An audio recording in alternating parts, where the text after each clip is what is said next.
Thanks for coming back for another segment of my basketball diary. I know these clips are a little dark, but they are old clips. Anyways, we are now watching my junior year playing for the JV team. Coming off a successful sophomore season winning the league championship and MVP award, I wanted to prove that it wasn't a fluke. I worked hard during the summer to make sure that 1, I make the team, and 2, that I play well. I would describe my game at the time as a hustler who liked to dive on the floor, a slasher who liked to drive to the basket, and a creator to make no-look passes to my teammates when the opportunity exists. I was glad that I accomplished to make the team, but I was extremely disappointed that my friends Dennis and Kurt didn't. I had mixed emotions throughout the tryouts and preseason if I should continue to play or just not play at all and hang out with my friends. Then I thought to myself that if they are my true friends, then they will support me. And let me tell you, they supported and cheered for me throughout the year. I can't tell you how much it made me more confident knowing that they were there for me. Also, I would like to thank a few more people that supported and cheered for me, which are Ron, Mike, Rose, and Joanne. It's funny because if you watch closely at these clips, you can see them at the bottom of the screen. They are fast clips and tougher to see, but they are there. If you can't find it, usually it's a clip when I'm not in it, and if you missed it, well, you could just replay it. So if you watched the last video, I talked about how I didn't care who was watching me play, but when in reality that's the reason why I played so hard. I didn't want to disappoint those that watched either me or the game. Sophomore year, there were about 20 to 30 people that would watch our games. Junior year, there were about 50 plus. It was exciting to play in front of so many people. The crowd definitely gets me pumped up, and there isn't a better feeling when the crowd cheers for you and your team. Which brings me to something that's pretty personal. I can't believe I'm saying this, but here's something that I started back during junior year and continue to do it today when I play. Even though there's a huge crowd watching the game, I would focus on 1 or 2 people in the crowd. Usually it's someone I know, but sometimes it's not.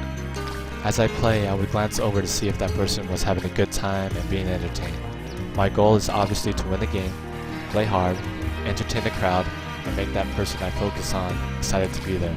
For example, during my junior year, I focused quite a bit on a few people, which were Mike, Dennis, Kurt, and Joanne.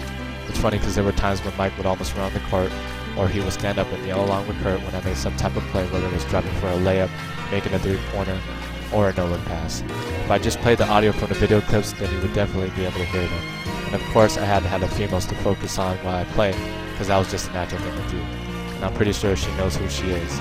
I remember there were games when I told myself that since I know them pretty well, it will be more difficult for me to get them excited and have a smile on their face if they're attending to most of the games, as opposed to another person who rarely goes, and who can easily be thrilled about plays. In some cases, it could be vice versa, so it depends on the game and situation on what I do. I learned during my junior year that I wanted to make sure those people who watch my games were having a good time and wanted to come back. Me playing wasn't totally about myself, but for those people who were watching. From my perspective, I didn't want to disappoint all those people who attend the games because I wanted them to come back for the JV game. That was very difficult to do since everything was about the varsity team. There are clips when I'm playing my last JV game for the league title on February 9, 1996, going through warm-ups, tucking the shirt in, and one last huddle before tip. This was the top 3 most memorable games I ever played in my career. The game went into double overtime, and we ended up winning by 3 points. I was just in the zone and wanted the ball every single time. I didn't know whether I was going to shoot it, pass it, or just try to get fouled to hit those crucial free throws. Whatever came naturally, that's what I did. I surely did my best not to lose that game on the home court in front of hundreds of people, as you can see in the clip after I made a no-look pass to go up by 5 in the final 50 seconds.